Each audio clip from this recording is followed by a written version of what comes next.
What is going on, YouTube? It's your boy Jason from the Lock Talk, and I got my boy Frank's Fight Club. This is the Chin Check Podcast. How's it going, Frank? What's going on? It's going good, man. We got a big one this week. Really good card. Oh, yeah. No, we have a big one for you guys. Pause, but we got an amazing fight. UFC 327, Jiri Prochazka against Carlos Ulberg. And we got some big fights. I think it's probably one of the best cards, in my opinion, for me personally as a big fan. So I'm super excited to break this card down. But before we do, please, guys, if you could, hit that subscribe button, follow myself and Frank, and leave a comment. Who do you guys got for this fight card? We absolutely crushed the last fight card. We told you exactly, for at least the main event, a lot of the winners. So let's go do it again for this one. So Frank, don't you start us off for the main card of the evening, Jiri Prochazka against Carlos Ulberg. Who do you got? At the start of the week, I was kind of going back and forth. I was like, I'm going to lean Jiri, but I don't know. Now, as we're getting closer and closer, I'm more confident on the Jiri side. I don't think Ulberg has the skill set required to beat Jiri. We've seen Jiri get knocked out by Pereira twice, and I feel like that's the only way you're going to beat this guy, because the longer this fight goes on, the better it is for Jiri every single time. We saw it with Khalil Roundtree. We saw it with Alexander Rakic, where in the first round in that fight, his leg was getting beat up. He was getting demolished. His lead front leg was beat up the whole time. Then he just started throwing flying knees in his switch stance and doing some complete bullshit and won that fight. I think if Jiri is, unless Jiri is fighting Alex Pereira, I'm probably going to be pretty confident in picking him. His two fights against Pereira were the only two times that I've bet against him, and I had money on him in Roundtree's fight, and we saw him. He got dominated in those first two rounds against Roundtree. He was like a plus 600 going into round 3, and Khalil's known to gas. Carlos Ulberg isn't a gasser like Khalil Roundtree, but I don't think Ulberg has been that impressive in his recent wins. We just saw him beat Jan Blachowicz in a close fight. You had a close fight with a 41-year-old Jan Blachowicz. I don't find that very impressive at this point in your career. And, oh yeah, I forgot he knocked out Dominick Reyes too, but it's Dominick Reyes. Like, who cares? Johnny Walker's about to knock this guy out this week anyways. Not that impressive. What was I about to say? No, basically you're saying that, he hasn't really beat anyone too impressive in his career so far. I mean, I agree. He also did lose in the UFC as well. Like, his first loss was against Kenny and Nzechukwu crew. So, and he gassed out in that fight. He did gas out. I don't think he's gonna gas in this. I just think Jiri is gonna. This is a 3 or 5. This is a 5-rounder, right? This is for the belt. This is the main fight. Yeah. This is. I forgot Pereira went up. This is for the belt. Yeah, 5 rounds. I'm 100% taking Jiri. He's been there time and time again. He's won the belt before. He knows what it takes. And honestly, I feel like he's got some new motivation coming around. Got a kid. I don't know if his kid's born yet, but he's got a kid on the way.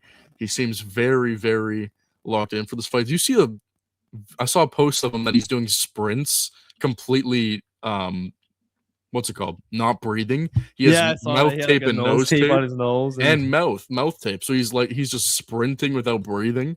So I don't know what that's about, but if anyone's gonna do that, it's gonna be Jiri.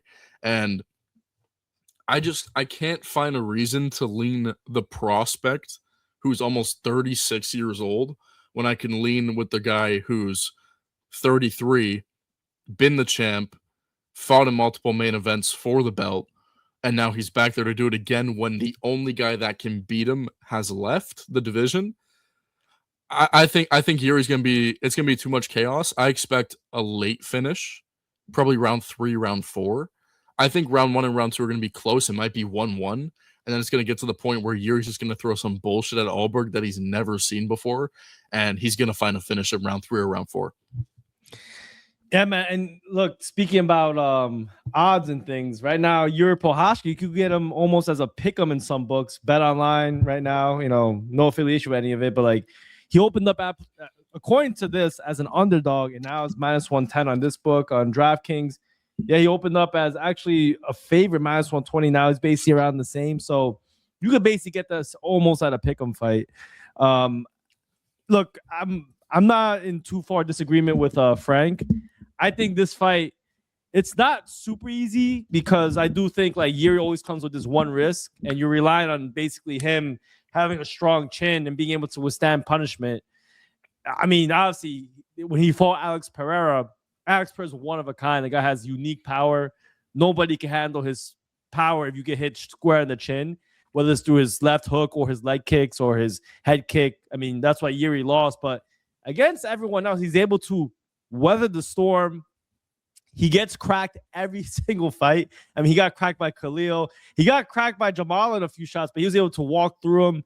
Rakic, he was getting cracked. Glover Glover basically beat him. And then at the very end, he just dogged it out and got a finish at the very end. I had Glover at plus 200 and something. So I was in shock.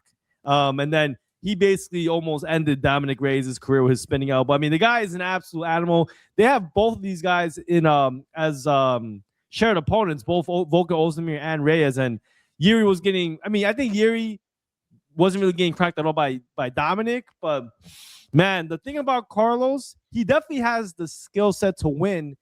The problem is I don't know if he's going to be able to do it for 5 rounds. He's going to need to be light on his feet. He's going to need to stay out of range, point fight him. But Jiri just walks through it. He fights so awkwardly. I mean, he's going to force Ulberg to trade. And when Ulberg has been in those like tough situations, he hasn't looked that great. I mean, when he fought, that's what happened to Kennedy. He had to basically unleash a lot of attack very early. He almost got the finish, but then ended up blowing his load. And I don't know, man. I think the later this fight goes, it just goes in favor of Jiri. Jiri has the experience. He has, it's not like he's a smaller guy. They're basically all this. He has a 3-inch reach advantage. So Ulberg's going to have to really point fight and use his range to win this fight, which I think he could do. I just don't know how long he can sustain it. He looked good. He won in his last fight against Jan, which I say was a real fight because Dominick Reyes just wasn't a good style matchup for Dom. Dom got knocked out clean very easily. But Jan, very tactical. Made the fight very boring, but he won a clear decision in my opinion, but it wasn't super, super impressive. Just that power caused him to shy away. Carlos is a decorated kickboxer.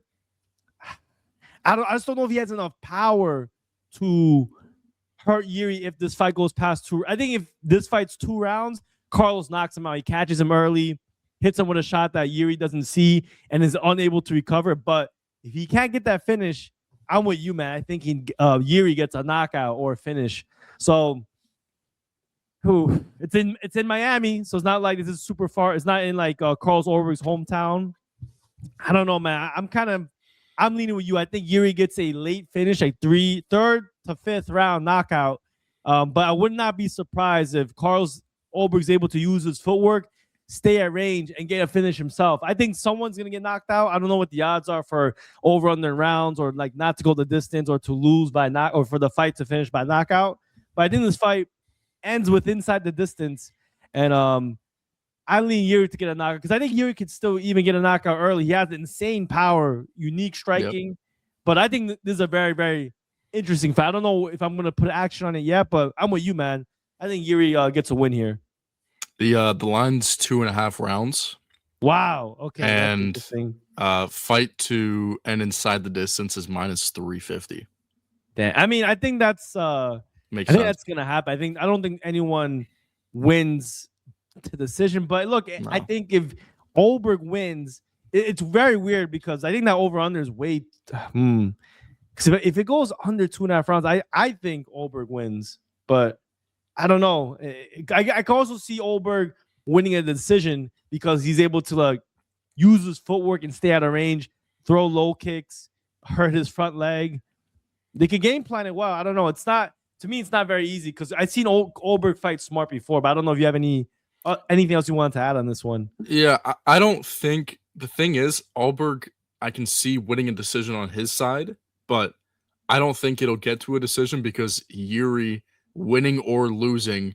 If he's losing and it's close in round 4 or 5 to going the distance, he is throwing himself completely in the fire. So that's why I think there's absolutely no way this fight could go the distance, because if Yuri knows he's losing, he's not backing up. He's jumping, flying knees in your face against the cage. He's hands down in your face. He's either gonna get a finish or he's gonna get finished. If it gets to that point where it's like, hey, you're down 3 rounds and you only have one, which was the 4th, you need a finish in round 5. He is going completely all out and finding a finish, or he's getting finished himself. Like, when was the last time a Yuri fight went to a decision? I don't think any of his UFC fights have overhand right. No, they haven't. Knockout, choke, got knocked out. Yeah, I mean, every single fight he's had in the UFC has all been by finish. So this guy, I mean, this is why he's such a popular fighter. I mean, the guy goes to the end, man. The guy, this is the reason why it's tough to bet on him, because you know he's gonna get cracked. You just gotta keep the faith that he can just outwill every single person. And other than Alex Pereira, he has. All right, let's see. That's a good fight. All right, next fight on the card. We got my man Azamat Murzakanov against Paulo Costa. Juice boy, bro. I mean, the eraser Paulo Costa. I mean, hey, look, Azamat, if you saw him, you would not think twice. You would not think this guy's even a fighter. But don't let the look fool you. This guy is an absolute beast. Azamat has absolutely erased a few of these guys. Knocked out Rakic with a jab. Knocked out Brentson Ribeiro, Alonzo Menafield, went to decision with Dustin Jacoby. But I mean, the guy, even though he looks like he's an old uncle, he is a very good, decorated, powerful knockout artist in the light heavyweight division. He's a big guy too, even though he's only 5'10", but he's a stocky guy. Costa, I think now he's more of a celebrity more than an actual contender. I mean, after Izzy destroyed him, he was never the same, but he's came back and won some fights, man. He won against Kopylov, kind of like a gatekeeper. He did lose to Strickland, which was a kind of a close fight, to be honest, but lost to Whitaker clearly. Beat Luke Rocco, that wasn't that impressive. Lost to Martin Vettori, but he hasn't really been the same. He does have good stand-up, but I mean, the one thing I will say about this fight, though, watching some tape, is he is actually pretty good against southpaws. I'm pretty sure Murzakanov fights in the southpaw stance.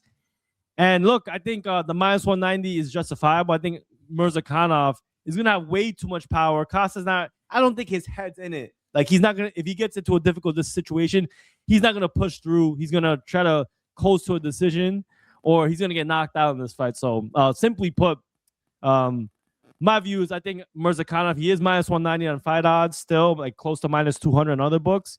I think he gets the win. Maybe a knockout, but I lean with him. My pick's over for Murzakanov. I don't think Costa's in it anymore. But Frank, what do you think? I think Murzakanov should win. That was my prediction I gave out. I wouldn't be comfortable betting on Murzakanov because we're now seeing Paulo Costa go up to light heavyweight. So he's going to have the lighter man skill. He's probably going to be faster, and he is bigger than Murzakanov, even though I don't really think that matters. I think Murzakanov is stronger than Paulo Costa. But in his last fight against Roman Kopylov, I was on Paulo Costa, and he looked very, very sharp in that fight. He kind of just dominated on the outside position, got in, got out with his shots. I don't think it's going to be similar in this fight. I think he's going to have to fight a very different way. I think Azamat is much more dangerous than Roman Kopylov is. But I don't know if I'd be comfortable laying a money line on Azamat because we don't know what Paulo Costa we're getting. I mean, we're seeing him at a new division. He's going to be even bigger than he already is. And I don't know.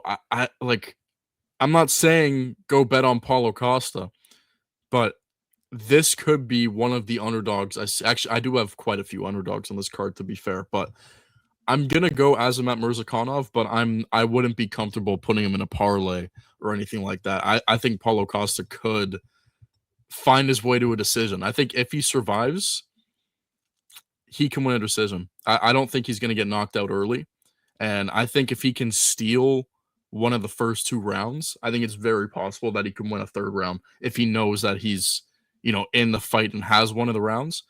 So I don't know, man. I got a weird feeling. Normally on these, it's like, I'm pretty straightforward on who I'm going to pick, but I have a really weird suspicion. You know, if he just gets knocked out right away, whatever. My pick is still Mirzakhanov, but I'm not comfortable betting on this one on the Mirzakhanov side. So if this keeps getting pushed, like if Paulo Costa ends up at like a plus 220, plus 230 dog, I might have to sprinkle on Paulo Costa.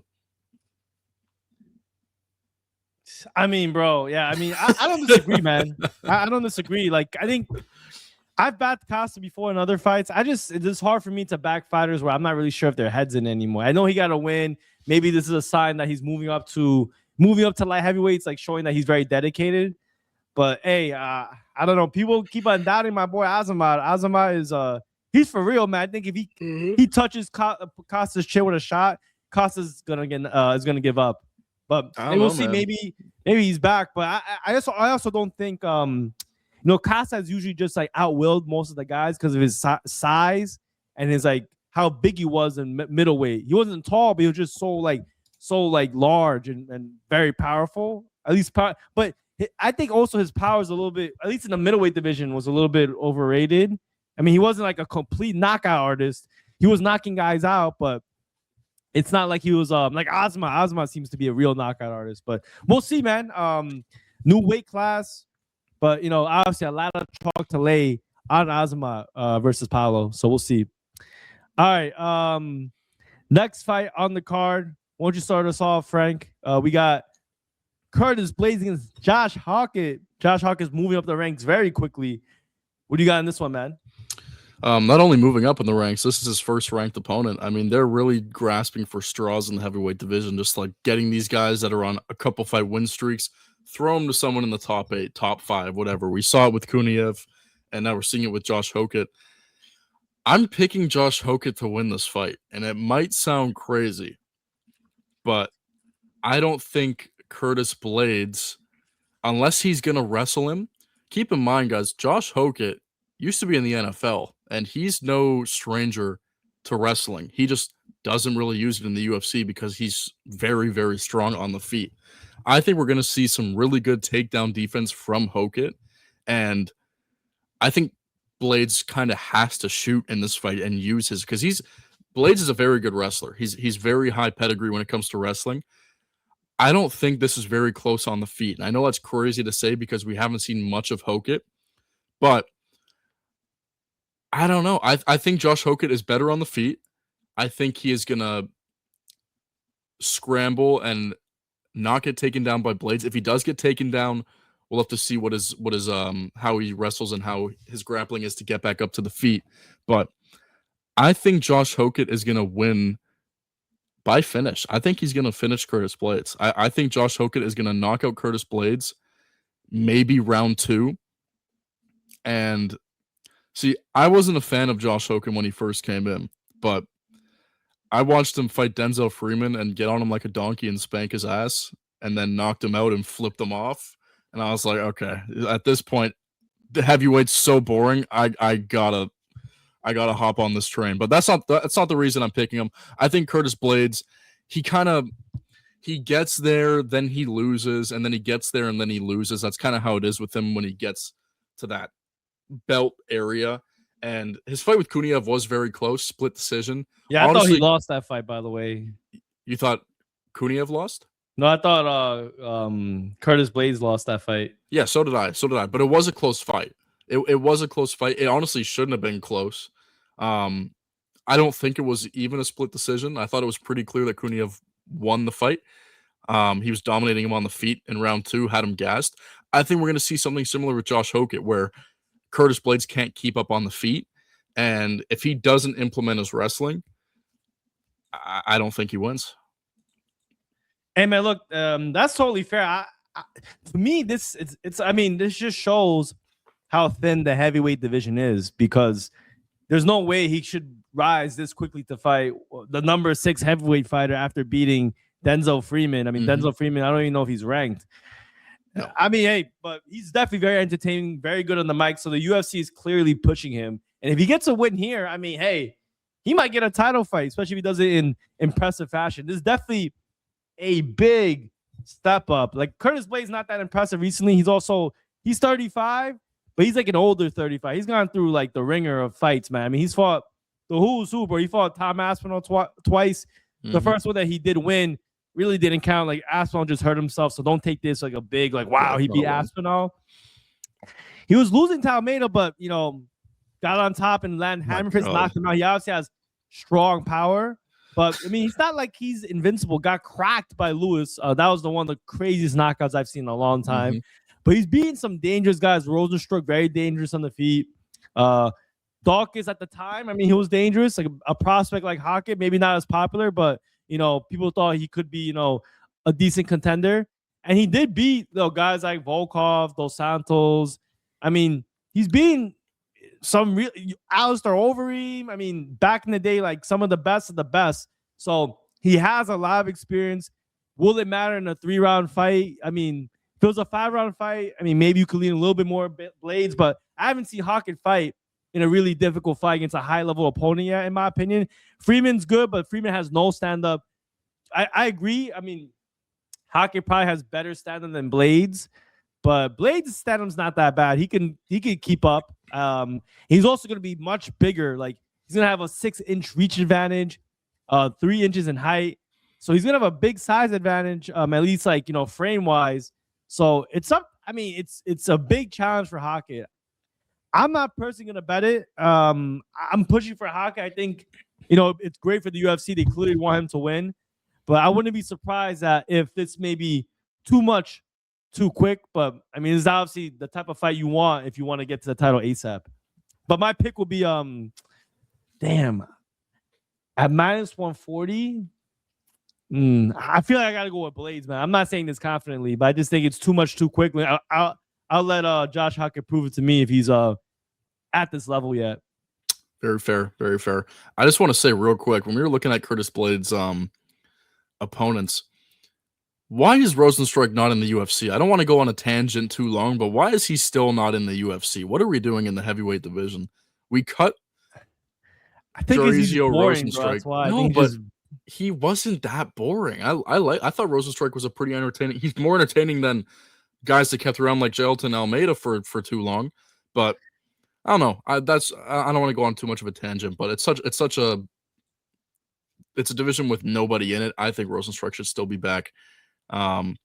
Anyways, we're gonna move on. I don't want to stay there. No, man. I mean, I don't disagree with you at all. All right, the next fight in the card, we got Dominick Reyes against Johnny Walker. For me, look, I'm just gonna say like this: both these guys have glass chins. Dominick Reyes looks like he had a little resurgence. I mean, he won 3 fights in a row against, I'd say, old guys who are kind of past their prime. So especially Anthony Smith, Krylov, Jacoby. I mean, nothing too crazy in my opinion.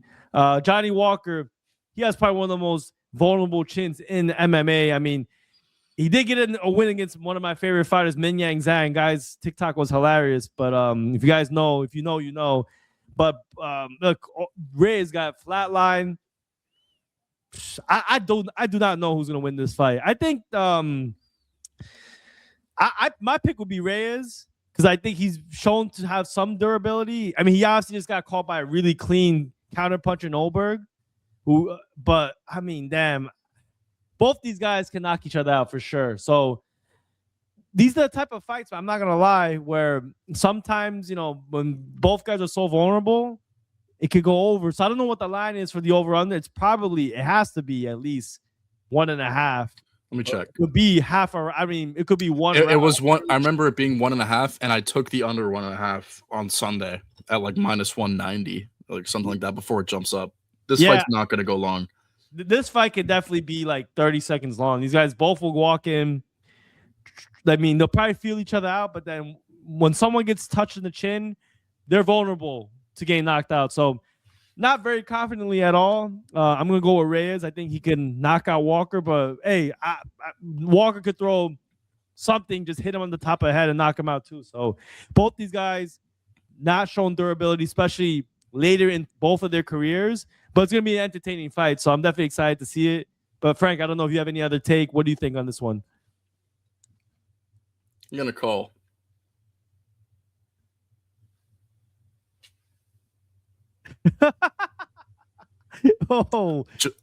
Clip this for when Johnny Walker chins Dominick Reyes in the first minute of the fight.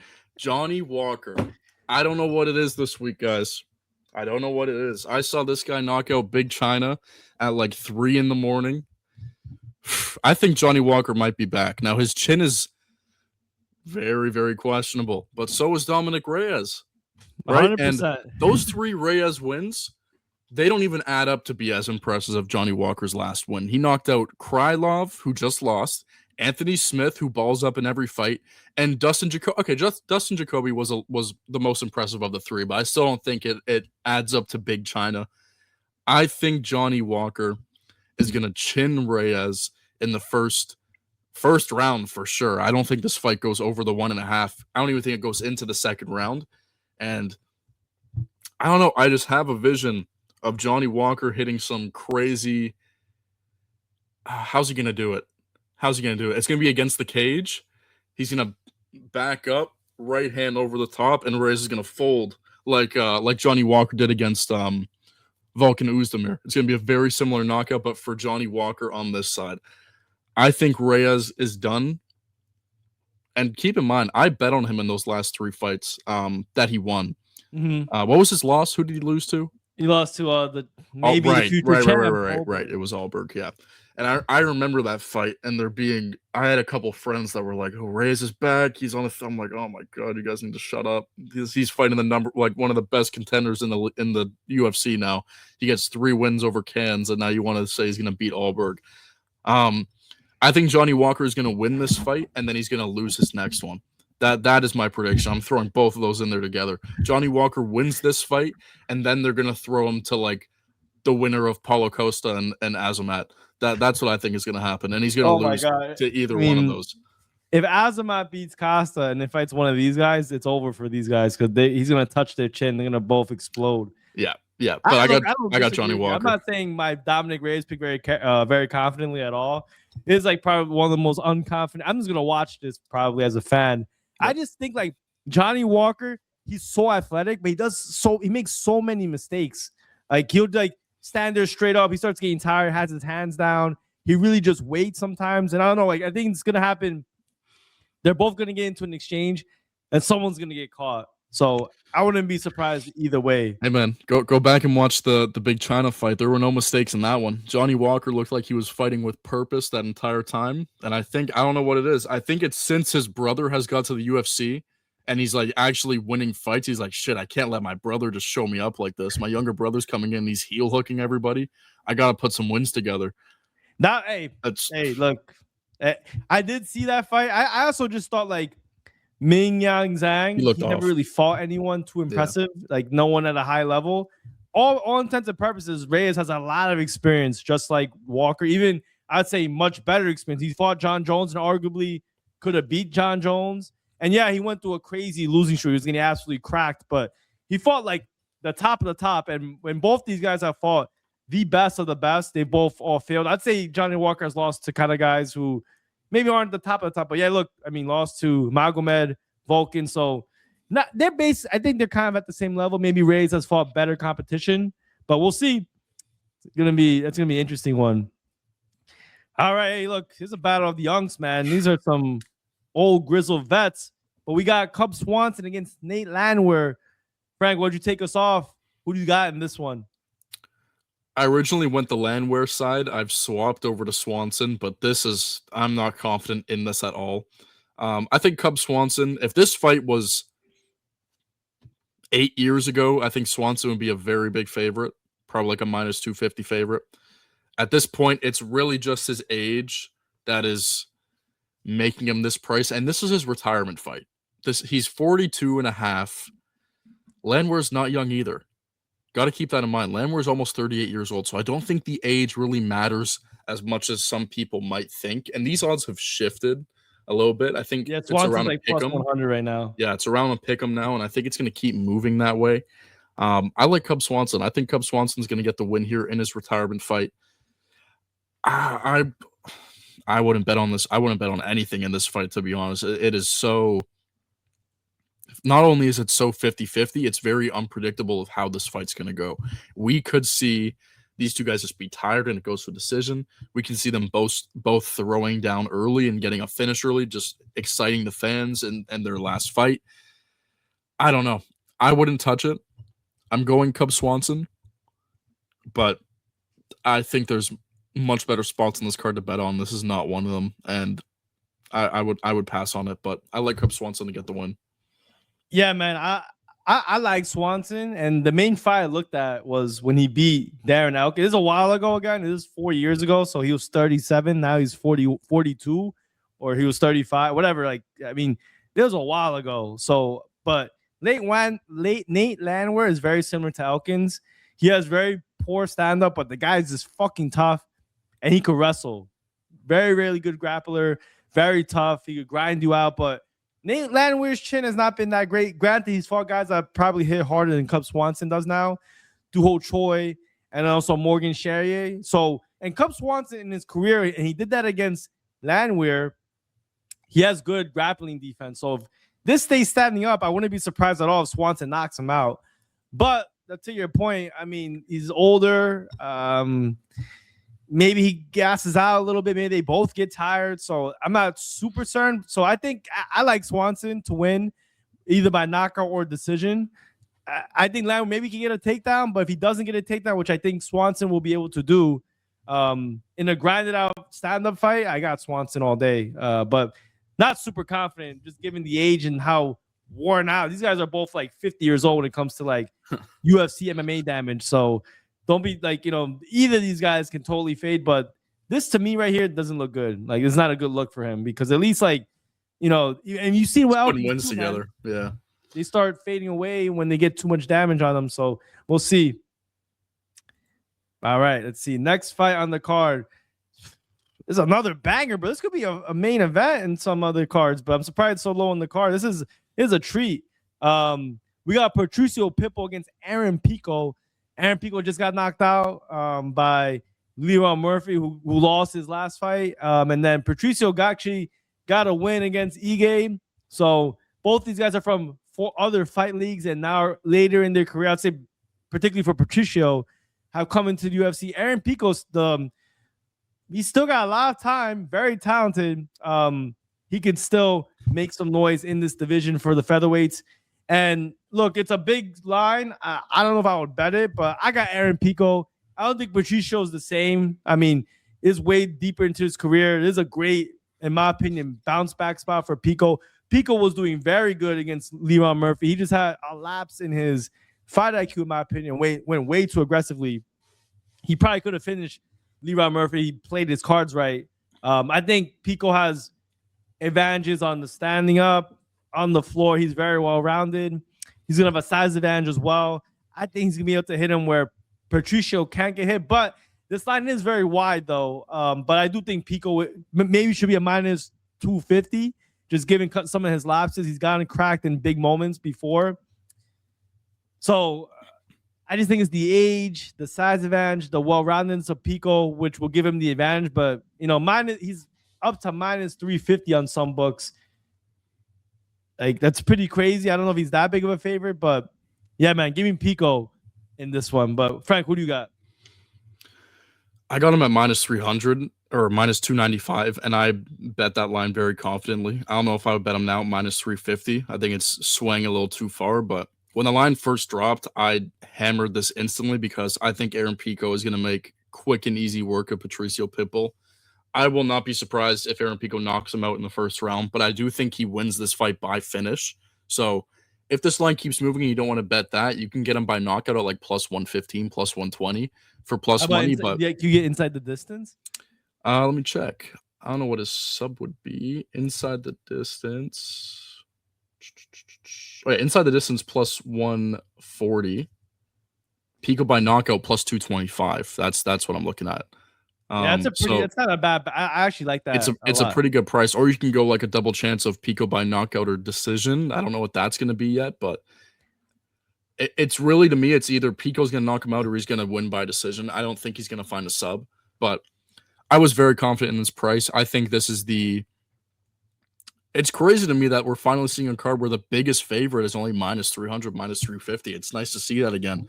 Refreshing. Yeah. Like that would be the closest fight would be minus 350 on the last couple cards. Everyone's minus 2,000 for some reason. Everyone's minus 650 like Bakoyev and losing to Tresean Gore. But I think Aaron Pico's going to win this fight, and he's going to be very convincing. I'm comfortable laying the line of minus 300. I absolutely wailed this fight, and I think he's going to win very convincingly. If Pico loses, I'll be pretty devastated because I want to see him fight these tougher guys in the division because he was looking very good in a fight where I bet on Lerone Murphy at plus money. You're giving me the undefeated English prospect who's been in the UFC forever at plus 130. I'm going to take him. But I want to see Pico get some wins and string them together because he's still young. He's very, very good on the feet. He's got really good body work. I don't know if Pitbull's going to be able to sustain the body shots that Pico can throw at him. So I like it. I think was tough though. He was getting his butt whooped by Yair. Yeah, and he went all the way to a decision. So the only thing that gets me a little concerned. Yair's got pillow hands compared to Pico though. He's just got the range on Pitbull. I think Pico hits much, much harder than Yair does. And that would be a fight I'd want to see too. Aaron Pico versus Yair Rodriguez in the future. I think Pico's going to get this done by finish I was going to say finish or decision. Those are the only two ways. By early knockout or decision. Those are my two paths to victory for him. So I just like him straight up at minus 300. But if it keeps moving, right now it's minus 350. It's getting to the untouchable range. But yeah, if we get to like minus 400, I'd say the value would be on Patricio. 100%. Poly market's still got him minus 285, so like that's a little bit doable. If it keeps moving that way, I'm gonna bet on him again, but we'll have to wait and see.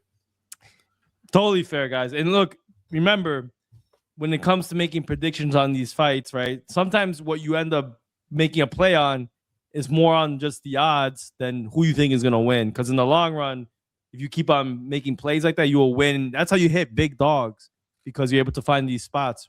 Will the dogs win a majority of the time? Absolutely not. But that's why you get compensated when they win very handsomely. So something to consider, guys. It's not always about who's going to win. But damn, this card is stacked, bro. Mm-hmm. This card is stacked. Oh, my God. I would watch this fight as a main fight too, man. Kevin Holland against Randy Rude Boy Brown. Bro, why don't you start us off? What do you got? Yeah, talk about an unbettable fight. Any Kevin Holland fight is impossible to pick. Now we literally have Kevin Holland versus Kevin Holland with more fight IQ. That's what I see this fight as. Randy Brown's just a better Kevin Holland, in my opinion. You think so? You think he has more fight IQ than Kevin Holland? Yes. I think everyone in the division has more fight IQ than current Kevin Holland.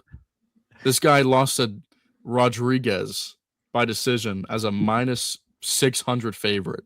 Something crazy.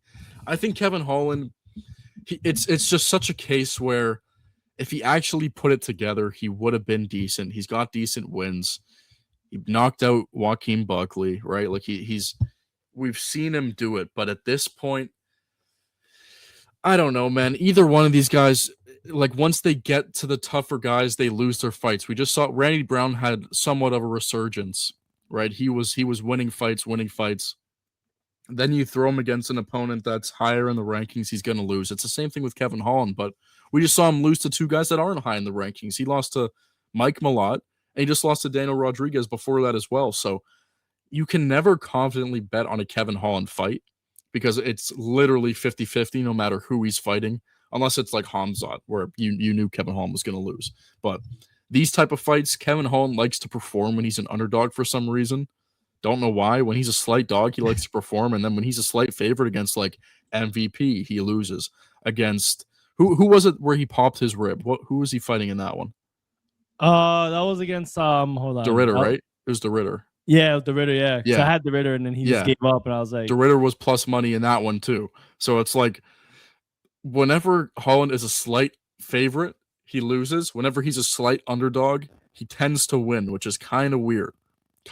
But I think this fight is so unbettable. It's literally as 50-50 as it gets. The line hasn't changed at all. Randy Brown is, it has. Randy Brown's minus 130 and Kevin Holland's plus 110. It's slightly moved, but you're going to look stupid no matter which way you bet this fight because Kevin Holland is such a 50-50 fighter. The only Kevin Holland fight I've ever bet on where I was confident was against MVP. when he first fought it, when MVP first came to the UFC, because MVP was plus money against Kevin Holland. Yeah, I also bet Holland by, I think it was like submission against Luque. Oh, that was when I was really confident in, or by like finish, and then also Gunnar Nelson was a big one because he was a small underdog, same thing, and Nelson was coming back after not fighting for a couple of years. Yeah, look, I think Kevin Holland is so hard to bet. Well, the game plan used to be back in the day, just bet against Kevin Holland when he fights a wrestler, because if he gets taken down, the Duke when he fought in, I think it was like either light heavyweight, he just couldn't get back up, or even middleweight, he couldn't get back up. It was Dolidze with the rib injury. Oh, that's what it was. Like, see, look, Dolidze's kind of just like a physical grappler guy, right? Yep. Just takes you down. The Ritter, same shit. Let's see, Michael Page now, but Jack Della, I mean, that was when Jack before. No, Jack he just lost to these guys. These guys are just better than him. Look, Hamza, I mean, that was easy. Like I was like, Hamza gonna choke him out or finish him for sure, just matter what time. But basically, that was like the game plan. You fight Derek Brunson, Martin Vittori. I mean, but Randy Brown is a stand-up fighter, and if you stand up against Kevin Holland, he always has a chance because he has such a he did get cracked heavily against Rodriguez, and he was like a minus 300 or something. Bigger. That was crazy. Yeah, ridiculous. And then he lost to Mike Malott, who's very well-rounded.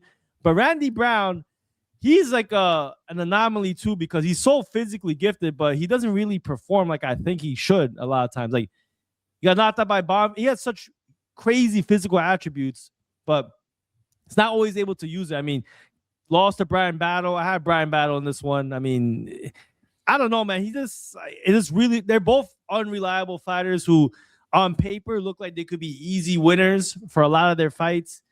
I don't know, man. I think if Randy Brown doesn't implement any type of like ground attack and it's purely stand up, it's so hard because Kevin Holland's not like consistent, right? He could just stand there just talking BS to you, not throwing any punches, and he loses a decision, or he goes in very seriously, starts tagging you, and knocks the other guy out. So to Frank's point, this is a very, very tough fight to fight because when you bet on fighters, in my opinion, a lot of times what you're betting on is consistency, reliability. When you bet on these, the Russian fighters like Islam, Habib, like Ilya, you know what you're gonna get, and if you lose, this is the way you're gonna lose, and this is the way you're gonna win. So it makes the capping very easy. Kevin Holland's such a wild card. You don't know how serious he's gonna come in, but he's lost 2 in a row. Maybe he's like, all right, I gotta win because I want to keep on getting these like random fights and get my paychecks, because he does get paid very well. So I don't know, man. I think it's a 50-50 fight.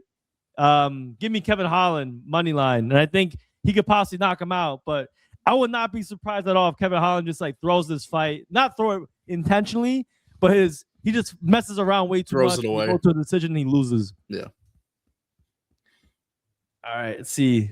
Next fight on the card. Another banger, bro. I don't know. It's another banger to me, man. Mateusz Gamrot against Esteban Rebovich. Gamrot minus 160 favorite against Rebovich, plus 125. Rebovich did get a loss against Nasrat, split decision, but came back, beat Alvis Brenner by unanimous decision. And Gamrot, bro, he's been top of the division and for a long time. I had really high expectations for him when he started fighting. But he's only lost. I mean, he did lose to Dan Hooker, a fight that I thought he should have won. That wasn't a loss. Yeah, that wasn't a loss. Like, he should have won. He did beat Ludovic Klein, and then he did lose to Charles Oliveira, much different fighter. Obviously the key is going to be, can Gamrot take him down? And if he takes him down, how long can he keep him down? Because I don't think he has the best like ground control out of all the big wrestlers in the division. He doesn't also have the best like stand-up offense. And Rebovich is a very tough fighter, knockout power, very good on his feet. But I don't know, man. Like this, by the way, against Zell Huber was not a split decision. He absolutely dominated him. I watched this fight. That's them just trying to save Zell Huber. I was like, I cannot believe I'm about to lose this fight. But luckily, 2 of the judges know what they're talking about. But I think Rebovich has a chance, man. I mean, if he could keep it standing, that's a big if. He could put some pain on him. I mean, they're not too far in size. I mean, I think it's gonna be tough to take Rebovich down. And if he takes him down, I've seen Rebovich get up before. So I'm going with the dog here, man. Give me Repovich plus 125. You don't have to do super crazy for the props. I think he could maybe knock him out, but I like Repovich by decision. But of course, I do think the big problem is Gamrot does have a big experience gap, quality of wins gap, and he has the wrestling advantage for sure. But I don't know, man. What do you think? Maybe you can convince me otherwise. No, man. I was hoping to have like a wild card pick here where you're like, whoa, you're going with Rebovic, and it's like, yeah, I'm going the same way. And this line has moved, man. Rebovic is like plus 155 now, so it keeps moving for Gamrot. I don't think Gamrot's gonna have it in this fight. I don't know. This is one of my favorite underdogs of this card because I just think Rebovic is gonna be very hungry to get this win. This is a very big step up in competition for him. Yeah. And if he gets this win, keep in mind, like Gamrot's what's his ranking right now? Like I know it says 10 there on. Is that his actual ranking or is that just what Tapology I don't know. I think it's number 10. I don't know. He's definitely, a high name. So a win here is huge for like it's a big win where if he is number 10, he's definitely better than a few of the guys ahead of him in the division because there's a couple wins there, a couple losses where not even a couple. It's really just the Dan Hooker one, to be honest, that I thought he won. But let me just double check real quick. To me, this is the reason why I like Repovich too. I'm not saying Repovich is the same as these guys. He's eighth. He's eighth ranked. He's eighth. Okay. Ranked. Yeah. So a win here puts you right up there with guys like Dan Hooker, Paddy Pimblett, Benoit. And does Rebovic beat any of those guys? I don't know. Probably not. He probably beats Dan Hooker. That's the only one I can convincingly say he'll win.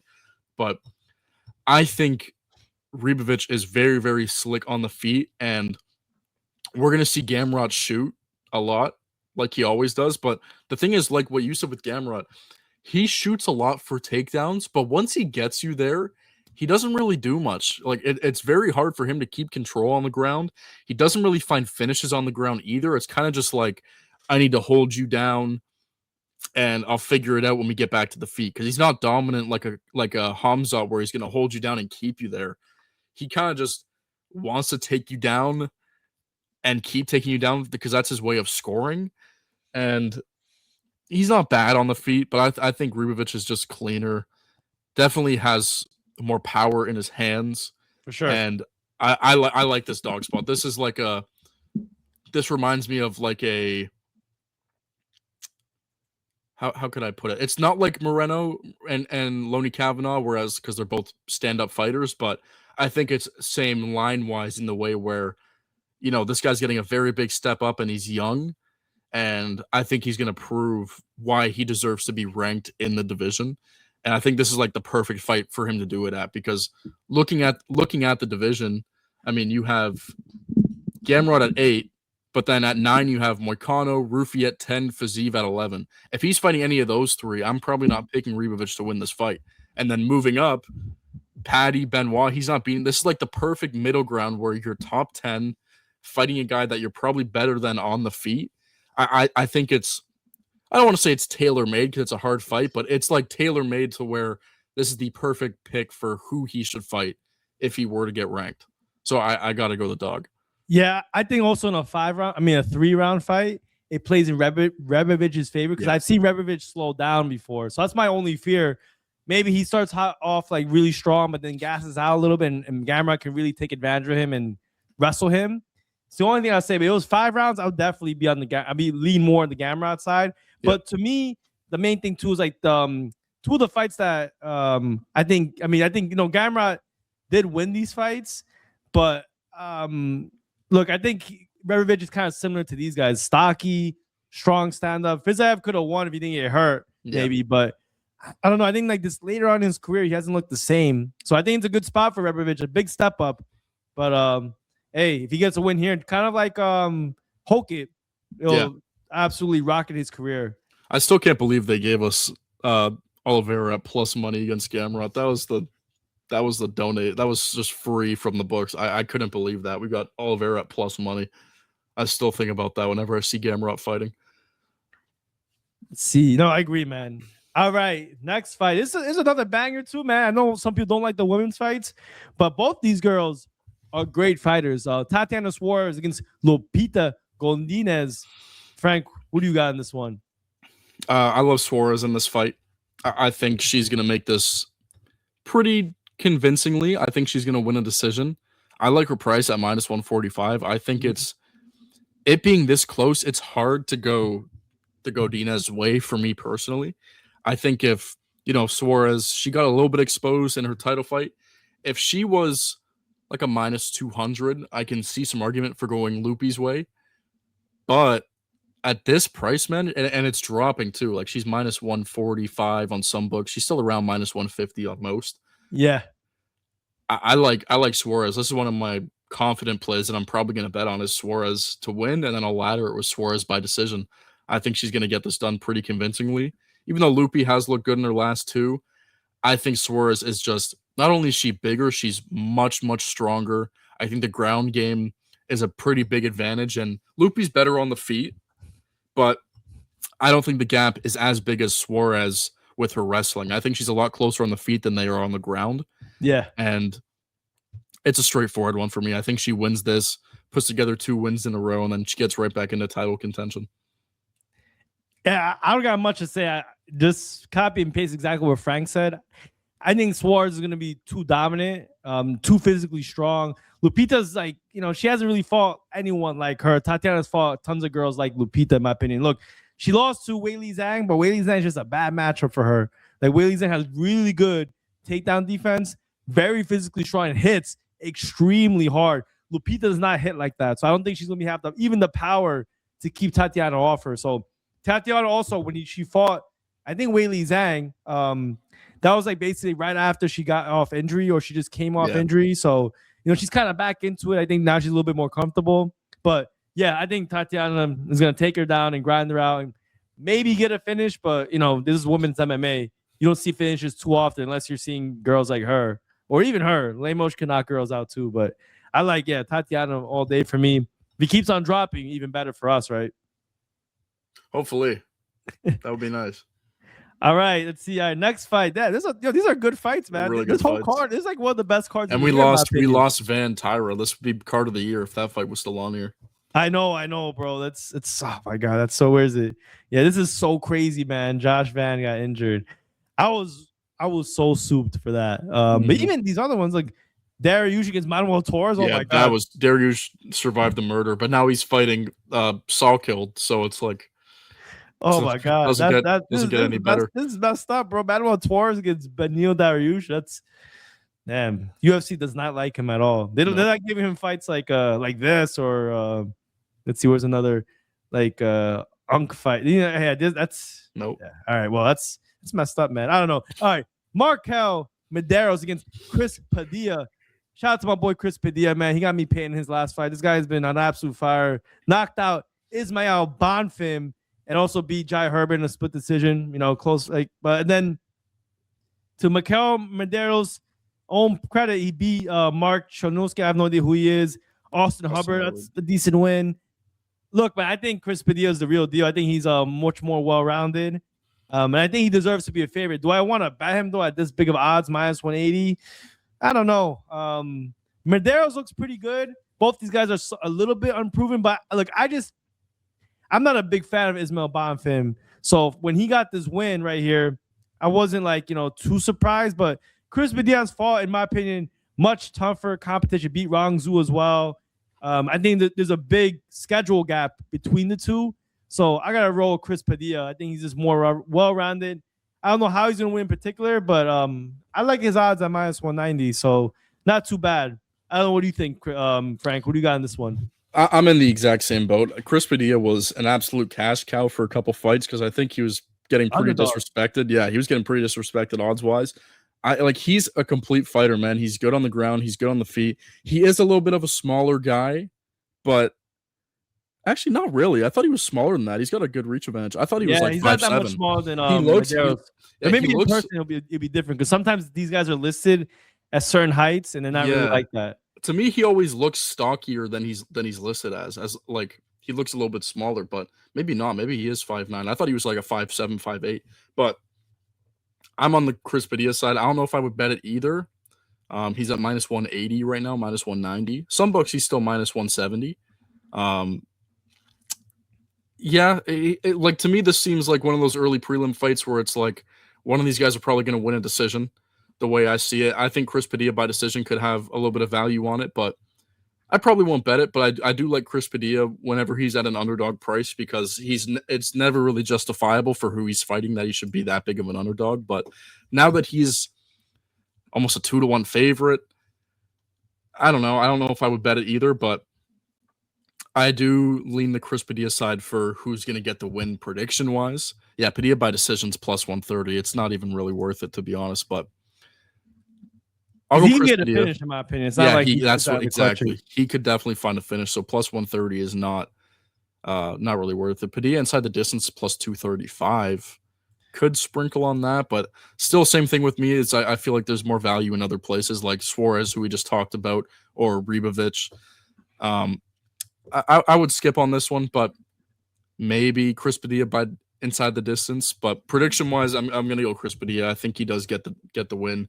If you flip these odds around, I'm betting Chris Padilla all day. But I wish that'd be nice. Not at that price. All right, let's see. Next fight on the card. This is like an young fight right here. See, this is like, this is what they should have done. Crazy thing is, though, they're not even that old. They're just UFC old, man. They're both like 33, 34. I know they're not that old. But like this is these guys have a lot of mileage on them. Mm-hmm. Both these guys have been through the ringer. Why don't you start us off, man? Who do you got? Kevin Gastelum or Vicente Luque? The line is crazy, but I'm going Kelvin Gastelum. Who survives 3 rounds with Joe Pyfer and almost wins a 3rd round? Not Israel Adesanya. Kelvin Gastelum does. Somehow, some way. Gastelum is like, it's so weird. He's built like a milk bag that trains abs all day. It's so confusing to me. It's like he's a milk bag that does 100 crunches an hour for 24 hours a day because he never really looks too tired. He's always, even when he does look like he's fading, he's always in the fight.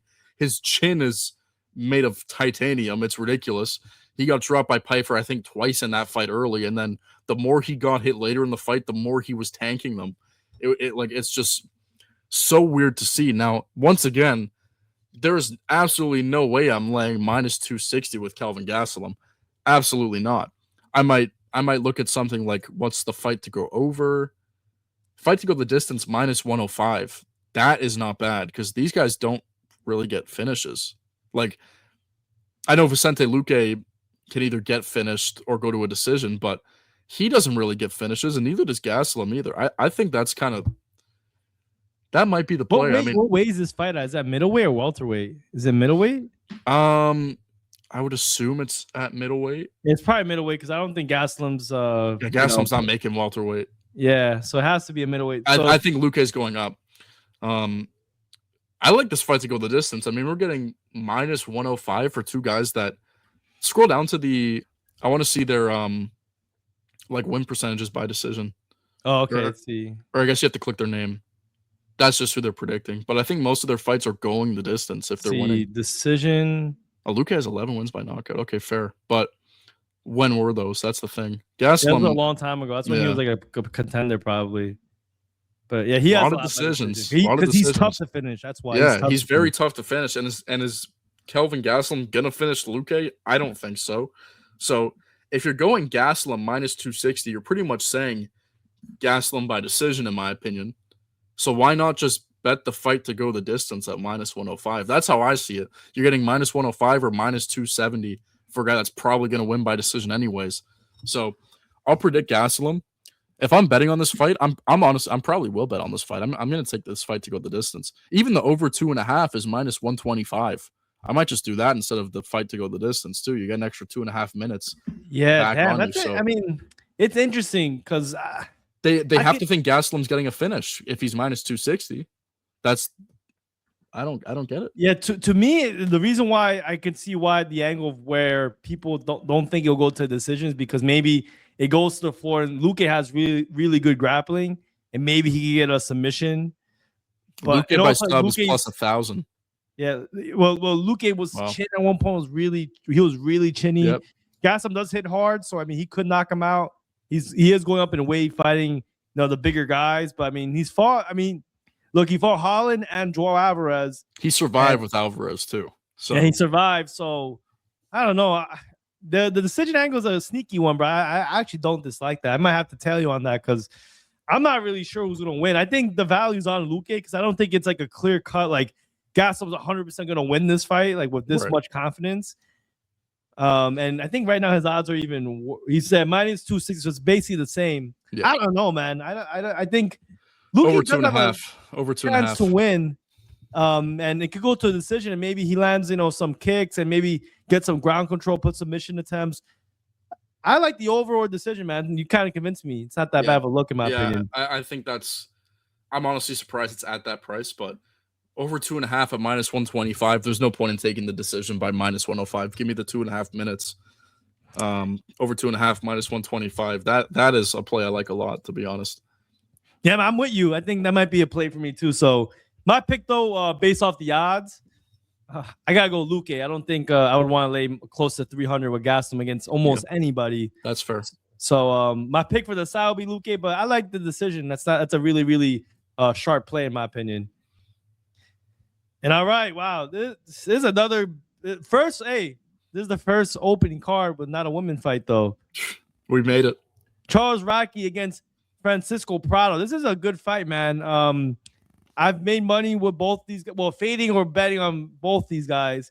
Raki got a win last time against Frunza, and then Prado's been on a 3-fight losing streak, losing to Zellhuber, Jake Matthews, and Venetenikov, which I don't think all these, maybe they're not terrible losses. Looking back now, Zellhuber maybe not the best loss, but not terrible losses at the time. Mm-hmm. So should Raki be a -240 favorite? I don't know. I think he should be a favorite, but he's -180 now. Oh, is he? Okay, there. I was gonna say he should be -170 in my opinion. Yeah. So he's -180. I think I lean with Raki. I think Prado's he's a decent fighter.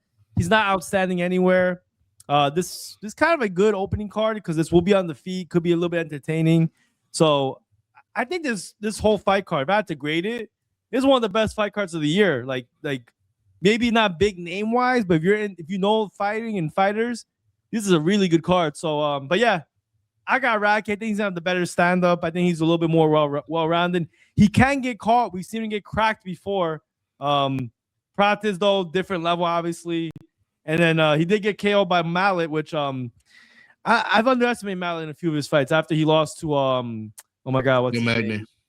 Yeah, Neil Magny. So but Raki, I like him a lot. I think he has good stand-up, good power, and I think he can win this fight against Prado. I think this line makes more sense at -180, but if it ever got back to this level, I think the value is on Prado +200. But Frank, who do you got in this one?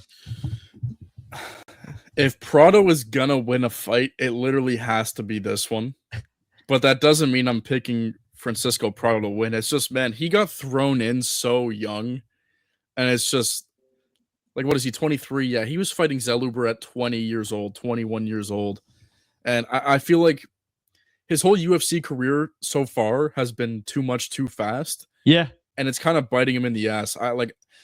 I personally think he's pretty good, but he just wasn't ready. And at this point now, it's like it just doesn't look good, man. Like, he's so much younger. He has the talent. I don't know if I'd be comfortable betting Charles Raki at any price against anybody. I'm not very big on Raki. I faded the hell out of him against Mike Malott because that fight was actually somewhat close in odds. Mike Malott was probably like -200, but I think I went Malott's way on that. If Prado's gonna win, it's gonna be this one. If Prado doesn't win this fight, I honestly don't think he sticks around in the UFC. Yeah, it was -200 in that.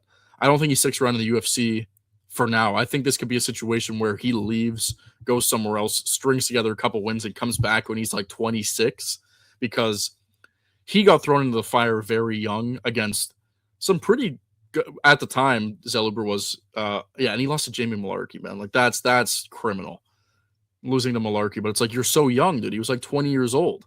Yeah, so 3 years ago, yeah. Yeah, what do you expect from him? Like, Malarkey's, an absolute journeyman and a half. But when you're 20 years old, like, there's no experience there, and you're fighting a guy that's been around the block. Now he's on a 3-fight losing streak. It's hard to lean his way betting-wise. I predicted Radke as a cautionary pick.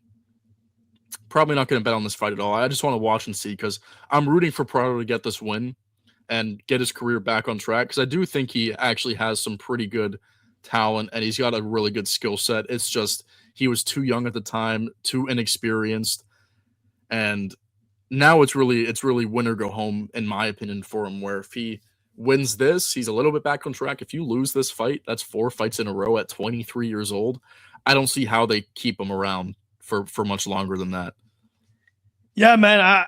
I do think like it's just if it's plus 200 again, I think I would put it on. I put a play on Prado, but at the current odds, I think it's fair. I'm not rushing to bet rack. I think there's so many great fights that we spoke about today that you don't have to bet on this one. But yeah, I mean, I think it's a good open. I think this card, if I have to rate it from 10, for me, it's like a 8.5, 8.75, very close to 9. I mean, I think it's a banger card. If you would had Van and Tyra, it's like a 9 something. Yeah, that would have been like one of the best cards of the year. But we still got a great one, man. But before we go, Frank, any last words you want to leave to anyone viewing this if you got all the way here? I got 2 things. Number 1, like we just said, how you shouldn't bet on that fight. Don't bet on every fight just to have money on it. That's how you lose. Okay, don't bet on every single fight or like, oh, I'm gonna miss this fight. I have to bet something. No, you don't. You don't have to bet something on every single fight. Pick your spots, and that's your easiest way to profit. Number 2, if you're gonna pick a spot, do I still have him open? Where is he? I think he's calling again. Is he calling? You can pull out the Johnny Walker pick of the year. Right pick here. Of the year, holy. No. I'm not that confident, but this is my favorite, probably my favorite pick of the card. Maybe that's big praise, but I'm confident in Johnny Walker for some reason. I don't know what it is. I've just had a vision that it's a Johnny Walker resurgence. Look at that face. You're telling me this guy's gonna lose? I don't know what it is. Don't listen to me. Honestly, don't. You know what? Bet Reyes. Everybody bet Dominick Reyes, please. That's what I want to say. If you're betting on this fight, I'm gonna put it on my Instagram story when everybody bet Dominick Reyes and get Johnny Walker to like a plus 150 so I can hammer him and we'll ride off into the sunset. But no, I think Johnny Walker for some reason is a very confident pick of mine. So that's probably my favorite pick of the card.